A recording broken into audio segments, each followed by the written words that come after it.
Good morning everyone. तो कैसे हो आप सब लोग? आई होप आप सब ठीक ही होंगे।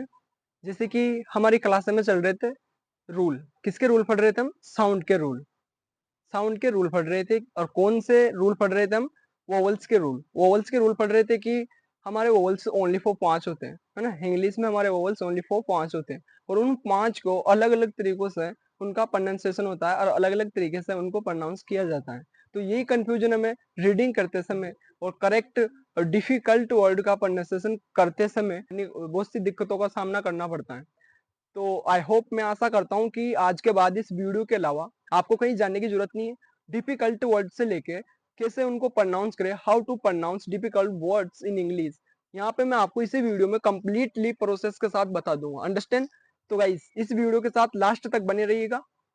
तो बिना टाइम वेस्ट के स्टार्ट करते हैं। अंडरस्टैंड? तो हमने हमारे ए के रूल समाप्त कर लिए और हमने कल पढ़े हमारे ई के 5 रूल। अंडरस्टैंड? अब आगे के रूल मैं बताता हूँ आपको ई के, कि ई का प्रोनाउंसिएशन कैसे होता है और ई को किस तरीके से प्रोनाउंस किया जाता है। अंडरस्टैंड? तो हम चलते हैं छठवें रूल की तरफ। हमने कल 5 रूल पढ़ लिए थे और पांचवें रूल के बाद हमारी क्लास समाप्त हो गई थी। तो आज हम पढ़ते हैं 6वां रूल। 6वां रूल, अब ई का 6वां रूल क्या बोलता है? जब किसी वर्ड में ई आई आए तो ई ई आई आए तो ई आई को ई आई आए तो ई आई को ई आई को ई यानी कि बड़ी ई की मात्रा से पढ़ते हैं। अंडरस्टैंड? रिसीव। अंडरस्टैंड? यहाँ पे मिल गया ई आई। अंडरस्टैंड? इसको क्या पढ़ रहे हैं? रिसीव। और यहाँ पे इसको पढ़ रहे हैं कंसीव। से इसका प्रोनाउंसिएशन किससे हो रहा है? बड़ी ई की मात्रा से, कंसीव। अंडरस्टैंड? अब इसको यहाँ पे पढ़ रहे हैं हम डिसीव। किससे पढ़ रहे हैं? बड़ी ई की मात्रा से, डिसीव। हाँ, ये हमारा 6वां रूल कंप्लीट हुआ। कि जब, आई होप आपको समझ में आया होगा। अब चलते हैं नेक्स्ट रूल की तरफ। नेक्स्ट रूल क्या कह रहा है?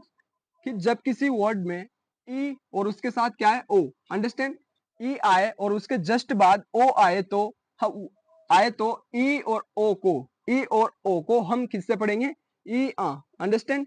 ई आ से उसको पढ़ते हैं। कब पढ़ेंगे? जब ई के जस्ट बाद ओ आए तो ई ओ ये दोनों मिल जाएगा और इसको क्या पढ़ेंगे हम? इसका प्रोनाउंसिएशन क्या होगा? ई आ। अंडरस्टैंड? जैसे यहाँ पे geometry. Understand? Geometry. E U Jio you. Understand? You. यहाँ पे इसका हो गया यू, जियोमेट्री। और यहाँ पे इसका पढ़ रहे हैं ई ऑन। यहाँ पे इसको क्या पढ़ रहे हैं? ई ऑन। अंडरस्टैंड? यहाँ पे इसका प्रोनाउंसिएशन आपने कहीं देखा होगा शब्द जो आपको सही प्रोनाउंसिएशन तो मिल जाता होगा कि लोग इसको बोलते हैं ई ऑन, पर आज के बाद आप भी इसका सही प्रोनाउंसिएशन करोगे। अंडरस्टैंड? आई होप कि ये दोनों आपको समझ में आया होगा। अब चलते हैं हम नेक्स्ट रूल की तरफ। अब हम चलते हैं ई के नेक्स्ट रूल की तरफ। अब ई का नेक्स्ट रूल क्या बोल रहा है? 8 नंबर का, जब किसी वर्ड में ए यू आए तो ए यू को यू यू से प्रोनाउंस करेंगे। किससे करेंगे? यू से। जब किसी वर्ड में ई के बाद यू आए तो ई और यू को यू यानी कि यू से पढ़ेंगे। अंडरस्टैंड? जैसे यहाँ पे यूरोप। अंडरस्टैंड? क्या पढ़ रहे हैं इसको? यूरोप, जो कि एक कंट्री का नाम है ना। अब इसकी बहुत से बच्चे स्पेलिंग मिस्टेक करते हैं, यूरोप यानी कि आगे या तो वाई लिख देंगे या फिर पता ही नहीं कुछ कर देंगे। तो आज के बाद आप ये मिस्टेक नहीं करोगे कि ई और यू को भी यू से पढ़ते हैं। अंडरस्टैंड? यहाँ पे यूलोजी, यूलोजी। अंडरस्टैंड? अब चलते हैं नेक्स्ट रूल की तरफ। जब किसी वर्ड के, है ना, जब किसी वर्ड के लास्ट में ई आए तो ई का उच्चारण नहीं करते। अंडरस्टैंड? जब आपने भी देखा होगा बहुत से शब्दों में कि लास्ट में जब ई आता है ना, तो ई का प्रोनाउंस नहीं करते हम, क्योंकि ई हमेशा साइलेंट रहता है। लास्ट में आया हुआ ई हमेशा साइलेंट रहता है। हमेशा ये याद रखना आप, है ना, कि जो लास्ट में ई आता है उसका प्रोनाउंसिएशन नहीं करते, क्योंकि वो साइलेंट माना जाता है। अंडरस्टैंड? यहाँ पे जब किसी वर्ड के लास्ट में ई आए तो ई का उच्चारण नहीं करते, क्योंकि वो साइलेंट रहता है। हाँ? यहाँ पे अब देखो इसको क्या पढ़ रहे हैं? लाइक। अंडरस्टैंड? लाइक, ना कि लाइक के, है ना। लाइक के, अगर इसका हम इसका उच्चारण करेंगे तो ये हो जाएगा लाइक के, ये हो जाएगा गिव ए, ये हो जाएगा बाई के। अंडरस्टैंड? तो ये मिस्टेक आपको नहीं करनी, है ना। अब यहाँ पे इसको पढ़ेंगे लाइक, क्योंकि ये साइलेंट कर दिया हमने अमुक को। अंडरस्टैंड? यहाँ पे इसको पढ़ रहे गिव। अंडरस्टैंड? गिव। और यहाँ पे पढ़ रहे बाइक। आई होप आपको मेरे द्वारा दी गई ये नॉलेज हेल्पफुल लगी होगी।